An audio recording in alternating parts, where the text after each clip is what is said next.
পুনর্জন্মর প্রযোজক রুহানের ঝুলন্ত লাশ উদ্ধার। প্রযোজক মাসুদুল মাহমুদ রুহান আর নেই।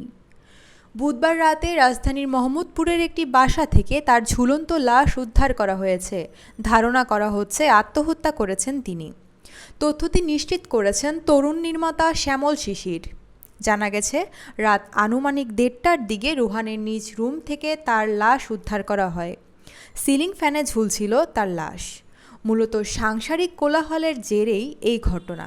ব্যক্তিজীবনে বিবাহিত ছিলেন রুহান। 2020 সালে বিয়ে করেন তিনি, কিন্তু সম্প্রতি স্ত্রীর সঙ্গে তার বিবাহ বিচ্ছেদ ঘটে। ঘনিষ্ঠজনদের ভাষ্য, এরপর থেকেই হতাশায় ভুগছিলেন রুহান। গত রাতে তার বাসা থেকে মৃতদেহ উদ্ধারের পর তার লাশটি থানায় রাখা হয়।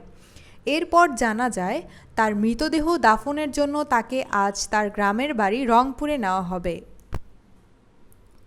স্ট্রিমিং প্ল্যাটফর্ম চরকির জনপ্রিয় রেড রাম সিনেমার প্রযোজনা করেছেন রুহান। এছাড়া পুনর্জন্ম, চম্পা হাউস, শুল্কপক্ষ, দ্য সাইলেন্স, আরারাতের মতো জনপ্রিয় নাটক সিরিজের নির্বাহী প্রযোজকও তিনি। নির্মাতা ভিকি জাহিদের অধিকাংশ কাজের প্রযোজনা করেছেন রুহান। তার মৃত্যুতে বাকরুদ্ধ সহকর্মীরা। সামাজিক যোগাযোগ মাধ্যমে শোক প্রকাশ করছেন তারা। উল্লেখ্য, মাসুদুল মাহমুদ রুহানের বাড়ি রংপুরে।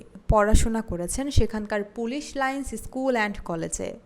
প্রযোজনার পাশাপাশি পরিচালনাতেও যুক্ত ছিলেন তিনি। বানিয়েছেন উস্কানি নামের একটি স্বল্পদৈর্ঘ্য সিনেমা।